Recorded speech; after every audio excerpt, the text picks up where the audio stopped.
మన ప్రభువును రక్షకుడైన యేసు ప్రభు వారి పేరిట శుభములు వందనాలు. ఈరోజు మనం మాట్లాడుకోబోయే అంశం దేవుడు ఉనికికి ఆధారాలు, దేవుడు ఉన్నాడనుటకు ఆధారాలు.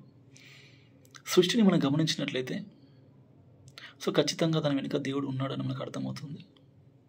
ఆకాశం, విశాలమైన ఆకాశం చూసినప్పుడు, భూమిని చూసినప్పుడు, సముద్రాన్ని చూసినప్పుడు, గాలిని చూసినప్పుడు, వీటన్నిటిని చూసినప్పుడు దేవుడు ఖచ్చితంగా దీని వెనుక ఉన్నాడు అని మనకు క్లియర్గా అర్థమవుతుంది. ఎందుకంటే సూర్యుడు వేల సంవత్సరాల నుంచి, కోట్ల సంవత్సరాల నుంచి మండుతూనే ఉన్నాడు, వెలుగును ఇస్తూనే ఉన్నాడు. ఆ వెలుగు ఏమాత్రం తగ్గదు, ఆ వేడిమి ఏమాత్రం తగ్గదు. సో ఇన్ని రోజుల నుంచి, ఇన్ని కోట్ల సంవత్సరాల నుంచి ఏ రీతిగా వెలుగుని ఇవ్వగలుగుతున్నాడు, అదే రీతిగా భూమి తన చుట్టూ తను తిరుగుతూనే ఉంది. తన చుట్టూ తను చాలా స్పీడ్గా తిరుగుతుంది. మనం 100 స్పీడ్ లేదా 100 km/h లేదా 200 అలా వెళ్తుంటేనే మనకు ఆ స్పర్శ తెలుస్తుంటుంది. అలాంటిది మరి భూమి ఇంత స్పీడ్గా తిరుగుతుంటే మనకు ఎందుకు స్పర్శ లేదు? సో అదే రీతిగా ఎన్నో జీవరాశులు ఉన్నాయి, ఎన్నో పక్షులు ఉన్నాయి, ఎన్నో జలరాశులు ఉన్నాయి. వీటన్నిటిని ఎవరు పోషిస్తున్నారు?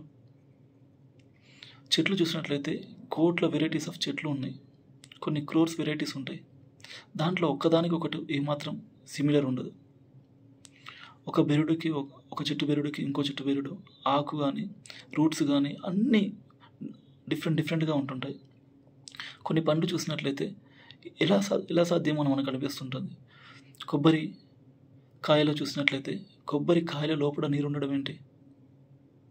అదే రీతిగా వాటర్ మిలన్ చూసినట్లయితే లోపలికి నీరు ఎలా వెళ్తుంది? కొన్ని పక్షులను చూసినప్పుడు అవి గూడు కట్టే విధానం చూసినట్లయితే కొమ్మ చివరన ఏ రీతిగా కట్టగలుగుతున్నాయి. సో ఈ సృష్టిలో ఏ జంతువుని కానీ, ఏ పక్షిని కానీ, దేనిని చూసినా కానీ దాని వెనక ఉన్న దేవుడు మనకు అర్థం కావాలి, దేవుడు మనకు అర్థం కావాలి.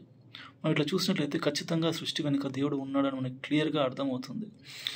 అదే రీతిగా మన మానవ శరీరంలో ఉన్న ఏ అవయవును చూసినా కానీ ఆ అవయవును ధ్యానించినా కానీ ఖచ్చితంగా దీని వెనుక దేవుడు ఉన్నాడు. ఎందుకంటే ఈ లోకంలో మనం దేన్ని చూసినా కానీ దాని వెనుక ఒక మనిషి ఉన్నాడని నమ్ముతాం. ఒక ఇంటిని చూసినా కానీ, ఒక ఇంటి కన్స్ట్రక్షన్ చూసుకున్నా కానీ, లేదా ఒక డ్రెస్సుని చూసినా కానీ, లేదా ఇంకా ఏది చూసినా, ఏదైనా వస్తువును చూసినా కానీ ఆ వస్తువును తయారు చేసిన వ్యక్తి అని ఉంటాడు, మ్యానుఫ్యాక్చరర్ ఉంటాడు, అది నమ్ముతాం.